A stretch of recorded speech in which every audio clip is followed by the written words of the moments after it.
been talking about the nature of complaint, and today I want to start with the starting meditation because unless you have a direction as to where you go, we're all lost.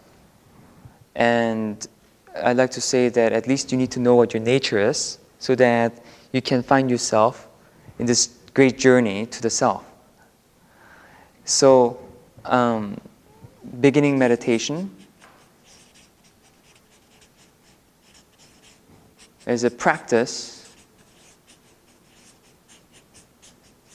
to experience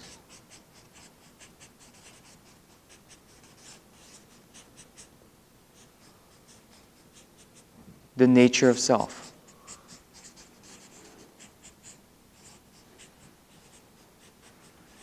And you get to do this every morning. You get to do this every morning. It is a great beginning. So, the practice deepens, really deepens over time. And as I said, and some of you may have started trying this, but you just stand. And when you stand, you actually stand into yourself. Has anybody tried that yet? Where something is going on, and all of a sudden you notice you just stand. And all of a sudden things change for you. Oh, try it. Try it. It's and if it doesn't work, then you know you need real work, like some deeper work. But you'll notice that most things you can resolve just by standing. Just by standing. What's the first thing we always do in Tai Chi? You just stand. Whether we greet or whatever it is, we just stand. And then you feel different. So if it works in class, it probably will work outside of class too. Okay. So we discoursed on the nature of complaint last time, and we had a homework, which is to befriend your complaint. How was that? Can I get some feedback? Oh, okay. That was a very wise choice of words. Would you mind elaborating on that just a little bit? Well, I found my complaining was centered on self-criticism. And I was doing something yesterday which was unfamiliar and difficult, and I had this little self-criticism loop going on. And I thought, oh, that's complaining. That was great wisdom in there. Thank you, thank you. Anybody else? Anybody else? I just feel like compassion when I see myself do it or others, just kind of smile inside. Oh, great. Okay, excellent, excellent. So befriending complaint is not such a dangerous thing. So, okay. Anybody else want to share anything? That was two great experiences, wasn't it? It's like two great experiences. So we have started by befriending complaint.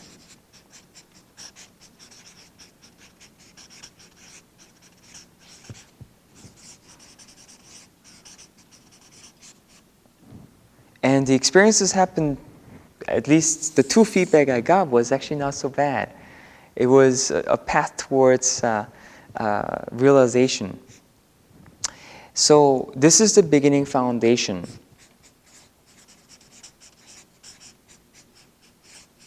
Of self-acceptance.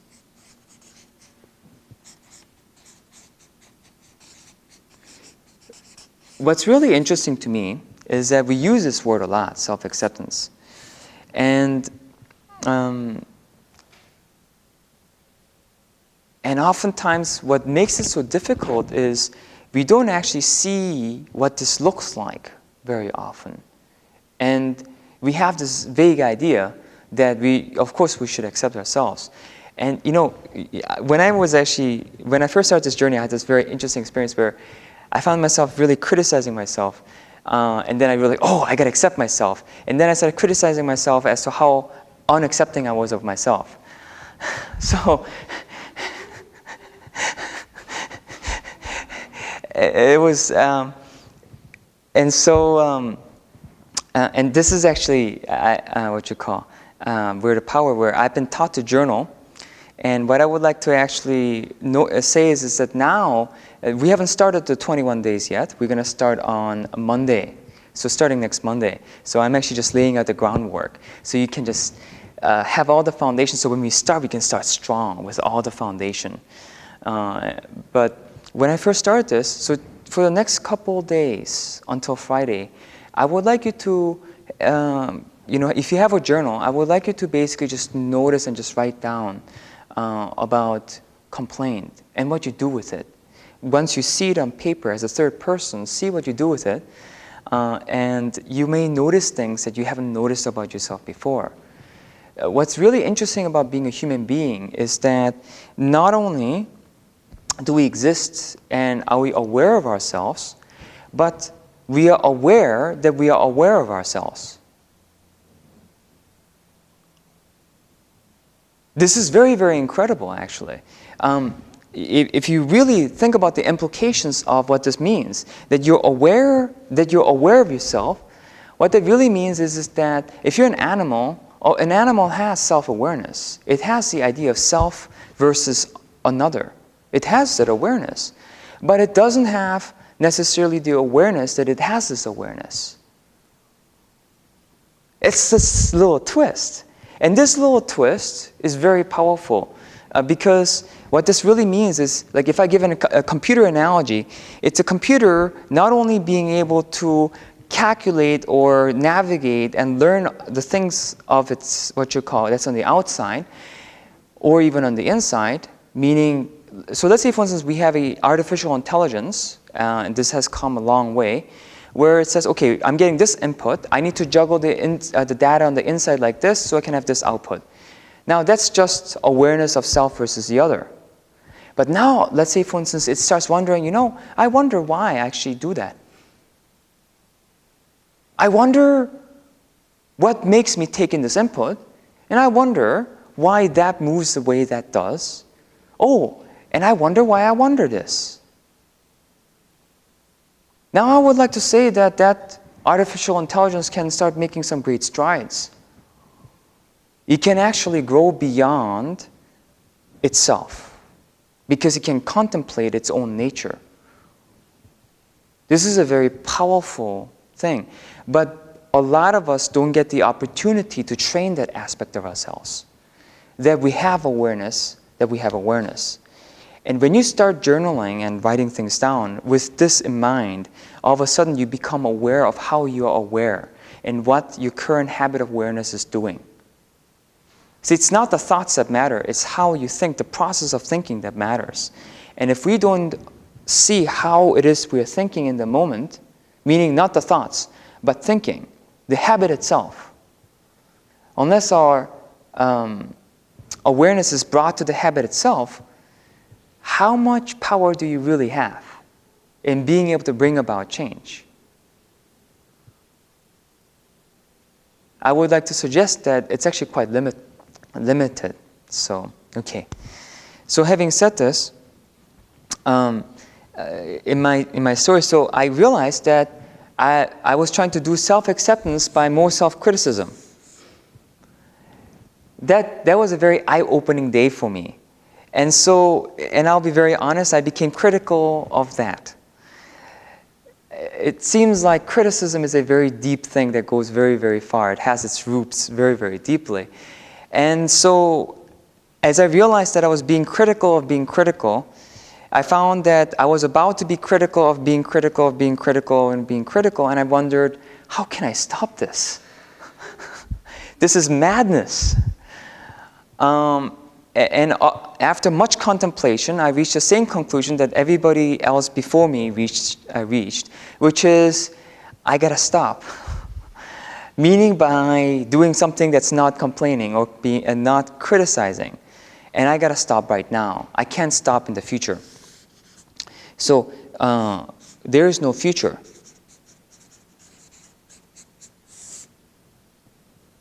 It either stops right now or it doesn't. Have you ever thought about this? Right? I mean, think about this. Okay. Oh my gosh, what am I going to do next time? Dangerous word. Next time. Dangerous word. Something to get rid of in your vocabulary. Or if you want, what you call, be aware of next time. So anyways, I realized that I was always thinking in terms of next time. So criticism, a part of criticism or complaint is future.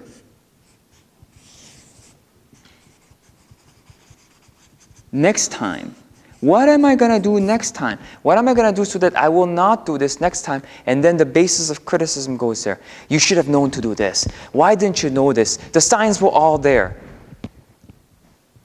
Next time, you should notice all these different things. Next time comes along, and you're swept away, and you forget all of it. And the same thing happens exactly the same way, with a little bit different altercations. You may actually, sometimes you do get lucky and you remember some of these things. Most of the time not, but sometimes you do remember. But the outcome is not any different. Because the very process that created this criticism is also the very process that's carrying you through in that moment. So what happens if you cultivate a new habit? In the very moment you're complaining and you're realizing you're complaining because you want to change, the future changed, and because you want yourself changed. Yeah, I mean, that's really the reason why we complain, as we explored, is because you want to be more wholesome. You don't want to experience this pain anymore. You want integration, and you're trying to look for avoiding that pain, the cause of the pain that caused it in the first place. And you're looking for it outside of yourself. And you're going, oh my gosh, you dummy. Didn't you notice that they were doing this when this happened? Hindsight 20/20 at its best. And I will assure you that when it's actually happening, that you will probably not see it. Because if it was really that apparent, you would have already seen it, and you wouldn't have actually made that decision. Something to contemplate. That's actually for a different day. That's a deep subject in itself. But the key thing is this, is that it already happened. And if you try and here's the best part. You're looking for data, not in the moment. So you're not looking for the data in the moment, but you're looking at it from memory. Have you ever noticed how great your memory is? Yeah, not very good. We'll have another discourse on memory itself, but I will tell you that your memory is very faulty, and this is all you need to do in order to find this out.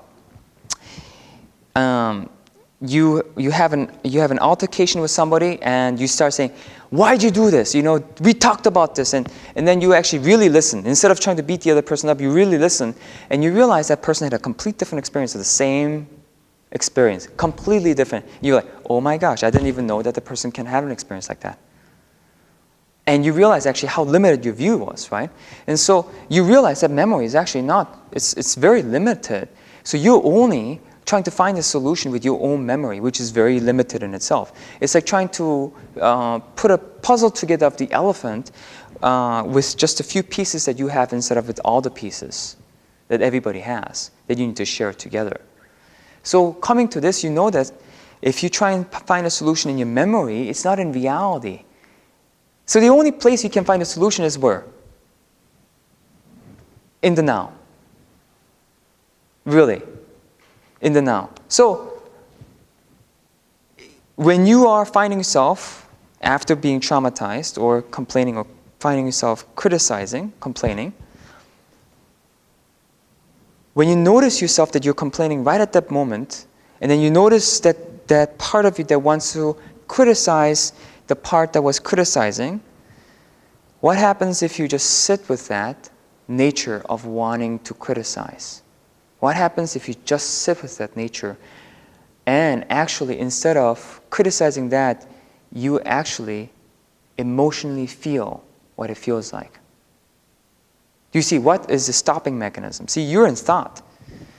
Thought produces more thought. More thought. That produces more thought.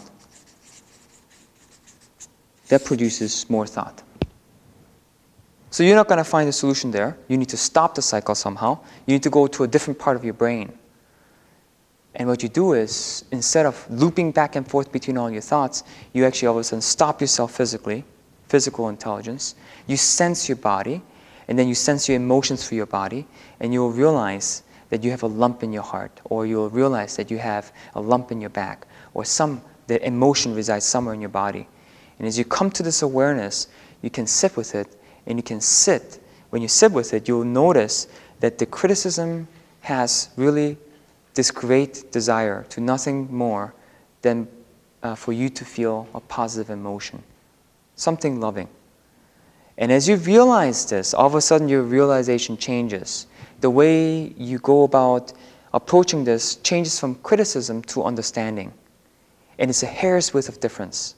It can almost sound even the same. It can almost even sound the same, but it's different. Why? Because as you're going through it, you will feel peace. You will feel actually interest. You'll be like, wow. Literally, you will be like, wow, I had no idea. So this is the beginning. I don't know whether the process was clear, so I guess here is actually where I will ask you the question is, if I were to ask you to start journaling about your complaint, do you feel that you have a clear beginning? Just the start, not the process itself. Okay, I have 1 knot. Okay, I have 2 knots. Okay, 3. Okay, good.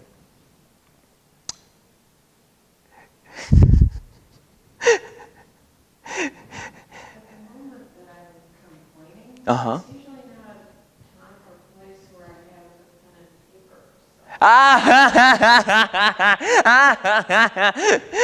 paper. Jan, your wisdom is profound. Actually, that is true. I like to say 2 things.